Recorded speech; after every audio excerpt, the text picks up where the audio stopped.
Chapter 13. Don't Cry for Me, Nevada. Early morning, April 2017. I've been awake all night in the spooky room. When the white sheepskin rug was still in there and altered against the wall instead of central as it is now, surrounded by two concentric circles of quartz crystal shards around Rider-Waite deck Major Arcana tarot cards, stick pentagram from the yard below the altar on the floor. It is daytime enough to watch Freak Show's episode 1, Monsters Among Us. I try to be as unoffensive as possible. I still upset people. Should I not have the TV on right now? I imagine I hear neighbors' angry voices, possibly hallucinations of my own better judgment, telling me it's too early in the morning on a Saturday to watch TV. People with real lives and real problems are sleeping in. Real people have real problems. I am not real. Nope, not real. I must remain invisible, in the shadows, on the internet, like a ghost, or a vampire. I just don't want to cause any trouble. I turn Freak Show off. Given how much screaming and loud noises are routinely in American Horror Story, I firmly believe it's best watched on a screen, on a computer of some sort, device with headphones in. Too upsetting for the living room TV. I can't relax enough to pay attention to it if I'm worried about the neighbors freaking out. American Horror Story has, of course, a lot of screaming. If it bothers me this much, yet I still watch it, it would definitely bother the neighbors. I try so hard not to. Hope the lawn, lights at night, and my reclusiveness don't bother the neighbors either. The property manager is fixing up the lawn. The rest is my business. I don't know if my neighbors even care or notice me. They're all nice old people. They probably don't go out at night, like I don't. The neighbors keep to themselves, like I do. I'm cordial when they greet me if we're both in our yards at the same time. Hobbies include writing unpublishable novels as letters to God and digging up things to worry about. I worry that by my passive writing about my idle life alone in this house, then broadcasting it on YouTube, this house my patron pays for, I will incite or anger someone into harming me. I mean, that is possible. If people read this, watch this, and no one does, I will finally, at last, feel safe, at peace, have closure. So no one can kill me, okay? I hear a thump, a meow. I assume whatever I just heard was the cat, or a picture falling off the wall, as per usual. After all the dangerous cities I've lived in, the world seems cruel and terrifying. I love how nothing ever happens in Reno. It doesn't seem quite real yet. I'm still slowly easing into living in Nevada. I'm definitely not acclimated yet, not in April 2017. I worry that the sense of security it's lulling me into will prove false. Even as of April 2018, that was still not the case. I love how no one ever talks to me out here. I have the isolation and solitude I want. This house is my paradise. Favorite place ever to cry and have a motherfucking panic attack. Because it doesn't bother anyone. No one even knows. Once I feel better, I just go to sleep for a very long time. When I wake up, it's a whole new shit show.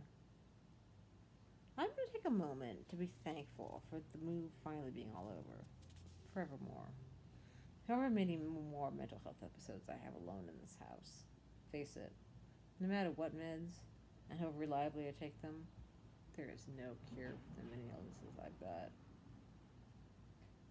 June 6, 2017, I tell my psychiatrist about my limitations, inability to ever lead a normal life, thankful resignation for the life that I have, not a homeless prostitute.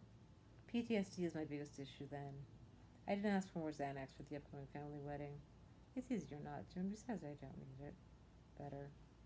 I've several old pill bottles of Xanax already. I don't like to ask for what I don't think I need.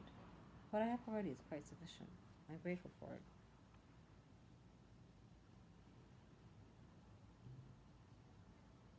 The creepy clown shit in episode 2, The Freak Show, Massacres and Manatees, is upsetting.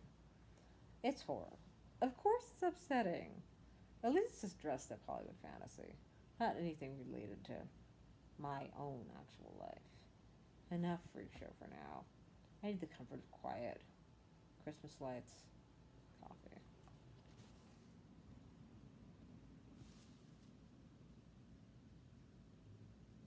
I am a freak, disabled, idiot savant. American Horror Story Freak Show resonates. I'll never be healthy or sane. I just want to be safe. Survive being a mentally ill haunted freak. I promise to be the court jester, as this is. Entertain with shout and frown if I'm permitted to live in peace. That was how I felt when I looked at the 2016 Haunting Muses anthology I was in. Saw how my piece was contextualized in the introduction. As the author, whose lesbian ghost was a manifestation of her mental illness, I felt like a freak. Paraded out to entertain with my disability like Jimmy Darling's lobster claws.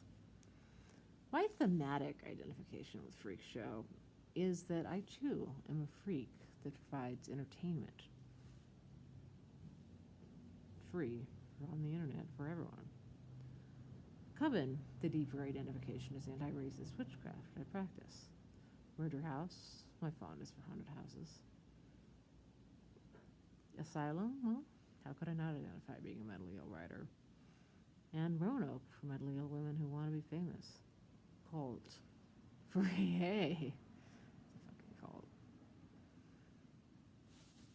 I wake up in the Queen Anne four-poster bed of our madness.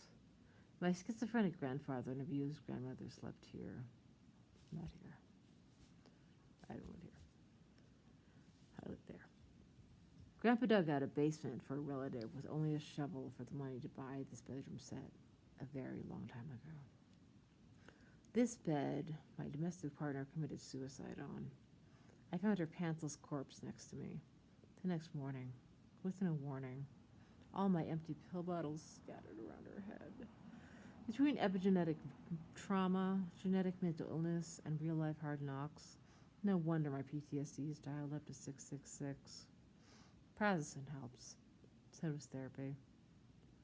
I sleep my antipsychotic Sapphiros-induced 20-hour sleeps on this bed at irregular intervals, unless I crash out on the green velvet couch with nap intentions. Often a day or night passes. Time loses meaning when you've been off this SDI for 10 years, deemed totally and permanently disabled, checked permanently out of society. I am no longer a real person. Powerful writers I respect tell me they have real problems. And I don't, they think. I'm not a real person. Am I imaginary? Perhaps. Ephemeral as a ghost of the real world. Hidden away in my house with the rising sun, I eat. I am real. My heart beats. Blood flows. I sleep, breathe, wake, eat, shit. I'm still alive. My problems are all in my head. But they are painfully, hair-raisingly real. I know no one can see my schizophrenia or hear the voices of the imaginary friends, part of my brain that whisper to me, or the ancestral ghosts who talk to me inside my mind, see the iridescent mandalas that appear on the white walls and ceiling. I know no one can see my bipolar disorder, only the crystal dish in the pink bathroom heaped with the 4 palettes, the glittery paintings lining my walls of insomniac, manic painting nights, the huge stash of pill bottles behind that mirrored medicine cabinet, vanity bulbs light a blue plastic pill box I fill weekly. Twice. Weekly. No one can see my anxiety. Only my face screwing up in pain when I go to a grocery store, showing my ID at CVS Pharmacy every month to get my benzodiazepines, so I can still go outside every once in a while, not have seizures. No one can see my PTSD. Only strict avoidance of the outside world and non-familiar relationships. The sleepless nights of traumosomnia. Empty eighths of cannabis, my best medicine. Empty pill bottles gradually, slowly accrue. I used to save this detritus of my pain for art, like alchemy. Then the cockroaches came. Now, I just throw pill bottles away when they're empty. The irregular fits and starts of my amateur hobbyist creativity will never be good enough to be a job. Freelance? Yeah, right. Because artist, or show me a freelance successful writer, this freelance writer that's successful. Artist, that's not a job that really, real life exists in this capitalist society. I don't know any freelancers that are thriving. I only hang on to what stability I have, thanks to my benevolent family and Social Security charity, which I'm not recommending to anyone. I'm just saying it is what it is. But all of this charity, I'm endlessly grateful for, grovelingly. I am painfully aware that I am a parasite. Many people think disabled people such as I should just all die, instead of sucking leech-like off the system to survive. And I bet someone in the comments talks about that, because they have before, believe me, I know how people feel. But I don't want to die. My domestic partner committed suicide over her mental illness. All of my grandparents are dead of old age. I want to live a long life until my wife comes for me in a black veil and takes me away to the other side. To haunt this home, perhaps.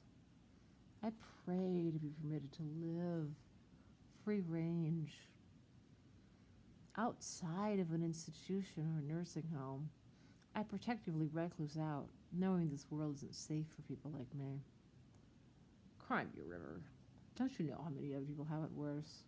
Of course I know all of that. I've been around the block and under the train tracks. I thought I would die there. I'm paralyzed to do anything about massive societal structural inequalities because I'm dealing with all of the above mentioned shit already. Don't cry for me, Argentina.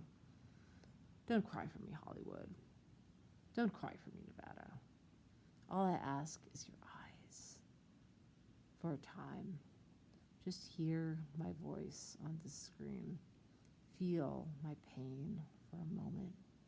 Feel lucky you aren't me. Feel better about your own life. Isn't that my place as a disabled woman? Inspiration or Schadenfreude? I know my place. I am a freak to perform. An online image out of an asylum to make everyone glad I'm locking myself away preemptively so they don't have to put me in a real county mental hospital. Yeah, I know where West Hills is and I'm not going.